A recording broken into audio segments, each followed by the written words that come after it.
the beginning of this month, I told myself that I wasn't going to buy any books at YALC, which is the Young Adult Literature Convention that I went to, and then I bought books. So it is time for a book haul. This is not all books that I got at YALC. I also got a few other books somewhere else, but I failed.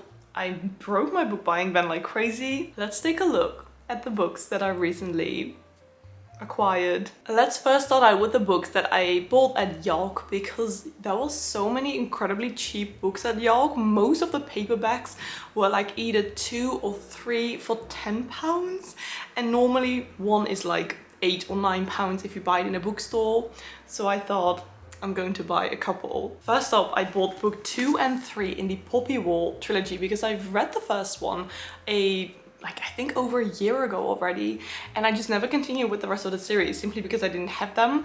Now I do, so now it's a good time for me to actually continue with this trilogy. The Poppy Wall is a really epic fantasy series. The first one was quite just a big, tough read, but once you're into it, I was so into it and it was just so incredibly good. I do have to be honest with you that I kind of forgot what it's about a little bit. So when I'm going to continue with the rest of the series, I am most definitely going to read a very big summary of book 1 because they're big and can't really go into the second book without remembering what actually happened in the first one.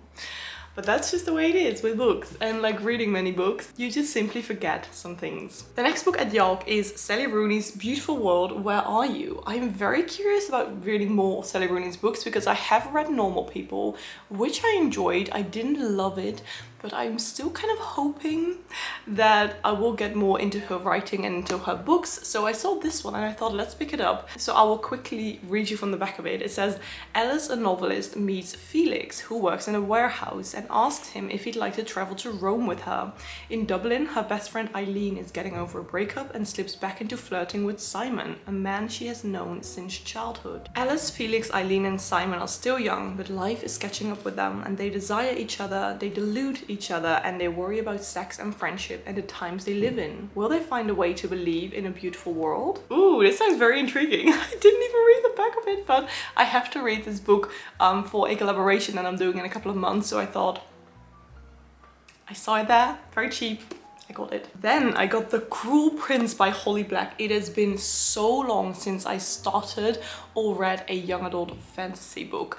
So I was talking to Leonie from the book Leo. We were just browsing the books and we saw these ones. And at first I wanted to buy the entire trilogy, but then I thought, no, wait, let's just get the first one first, see if I like it, and then I will see if I want to continue. But Leonie absolutely loved this trilogy and this book, and she said it was just a very fun, quick young adult fantasy series to get back into, you know. So I'm kind of want to go back in time to start reading these young adult fantasies again. So this is the one that I picked out. Again, I will read you from the back because I have to say, I don't really know what it's about. Of course I want to be like them. They're beautiful as blades forged in some divine fire, and Carden is even more beautiful than the rest. I hate him so much that sometimes when I look at him, I can hardly breathe. Ooh. Let me know if you've read this and what you thought of it. Then I got one that I had never seen before, but I was just intrigued by the cover. It is called Vile Stars. The brighter the love, the darker the shadow. True love, toxic love, and lost love. This is a different kind of love story. 17-year-old Luca is trying to piece her life back together after a heartbreaking loss. So when she meets the gorgeous Cosmo under a meteor shower, she thinks theirs must be a love story written in the stars. But Cosmos isn't what he seems. Can Luca set herself free? And what will be left of her if she does? Okay, this is very... I also bought this one and I just realized that they're actually from the same author, both by Sarah Milano. So I got both of these and they both sounded very intriguing, so I'll also read you the back from this one. It says 5 teenagers with nothing in common, thrown together by an act of terrorism, can't survive the night without each other.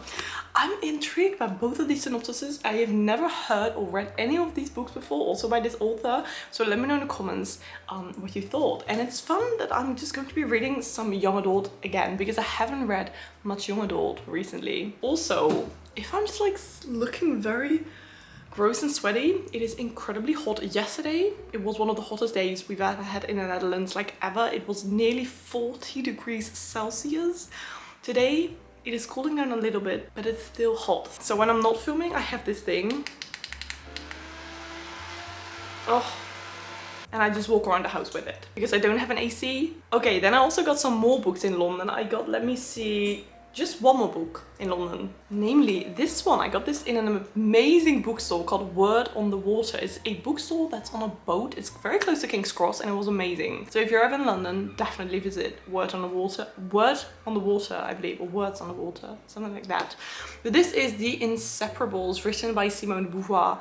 I have read one of her other fiction books before, The Woman Destroyed, and I really enjoyed it, so I thought I would pick up this one as well. It's a very short one, and I'm just intrigued by Simone de Beauvoir, and I want to read more of her work. So it says, when Andre joins the school, Sylvie is immediately fascinated. Andre is small for her age, but walks with the confidence of an adult. The girls become close and they talk for hours about equality, justice, war and religion. They lose respect for their teachers, they build a world of their own. But as the girls grow into young women, the pressure of society mounts, threatening everything. It says that this novel was never published in Simone de Beauvoir's lifetime. It tells the story of the real-life friendship that shaped one of the most important thinkers and feminists of the 20th century. So this is kind of inspired by her own life and her own experiences with this friendship. So I'm very intrigued. Again, let me know in the comments if you've read this, because I have to say that I had never heard of this one before I saw it in that bookstore. Okay, then we have another book that I ordered like 2 or 3 weeks ago, but I saw it somewhere where it was very cheap. You just had to wait a couple of weeks for it to arrive. It is this one, Ghosts by Dolly Alderton.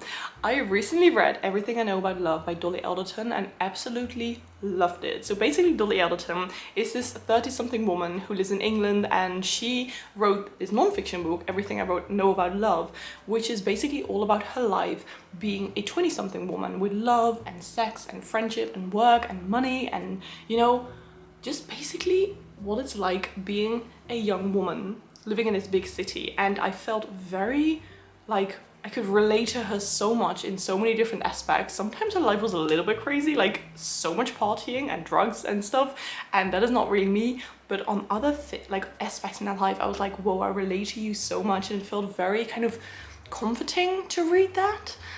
So I just loved that book, and now I was very intrigued by her fiction book, which is Ghosts. Okay, I need a little fan break because my face gets so sweaty in this heat. I also don't know why I'm wearing long sleeves. Let me read you from the back. Everything gets easier in your 30s, right?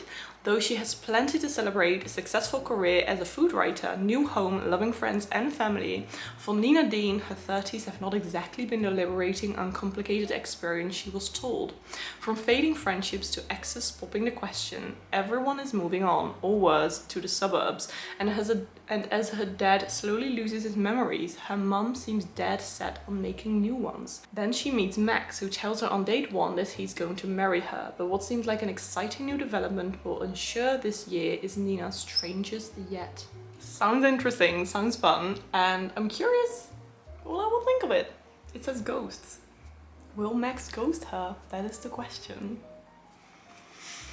Wouldn't be surprised, to be honest. And then the final 5 books I got in Austria, because last week, actually a few days ago, I got back from Austria where I visited one of my best friends, Natalie. I met Natalie in 2016 on an exchange in London when I was studying there, and she lives in Austria close to Vienna, and we try to like meet up every year somewhere in Europe, but of course like during the past couple of years with COVID we couldn't, so now it was finally time to meet up again after 3 years, and we stayed at her grandparents' house. They lived somewhere close to Vienna, so we had just a very lovely holiday. We went to Vienna, of course, and then also just hang out at her grandparents. They had a lovely pool, and her grandmother had so many books. So I was just looking at the books like, oh, you know, look what kind of books they have. And I saw these books by Ellie Smith, and she was like, oh my god, you can just have them if you want to, because I've already read them and I don't think I will reread them. So she gave me these 3 books by Ellie Smith. I have always looked at this one when I saw it in a bookstore. I don't know why I never picked it up, but she actually wrote so many more. So it's autumn, spring and winter, and I'm just incredibly intrigued by these books. They look amazing. The covers just look so very whimsical and kind of calming as well. So I got these 3 books from her grandmother. It's so freaking sweet. So basically these are all books that take place in, you know, the specific season of the title. So we'll see which one I like best. Incredibly excited to read these during autumn and then winter and then spring, which is perfect. Okay, and then the last two books I got at this English bookstore in Vienna called Shakespearean Company. And then I thought, what? Shakespearean Company, they also have that in Paris. So I thought maybe they have it in different cities, but apparently it's like not a chain. So I believe that the one in Paris is like the original one. Other cities just kind of steal the concept a little bit. Nevertheless, it was an incredibly cute English bookstore and I got two books. First one is Eve's Hollywood, written by Eve Babbitts. I have never read anything by Eve Babbitts before, but I just always see her books around on Book Talk especially, and I'm very interested in reading one of her books. This is a non-fiction book all about her life, and as you can probably tell, it takes place a lot in Hollywood. So it says like journalist, party girl, bookworm, artist and muse. By the time she'd hit 30, Eve Babbitts had played all of these roles. And as you may probably know, I really like reading just stories about women of few decades ago, like in the 70s, 80s, 90s. And this one is from 1974, so this will probably take place around like late 60s, early 70s, which is one of my favorite eras to read about.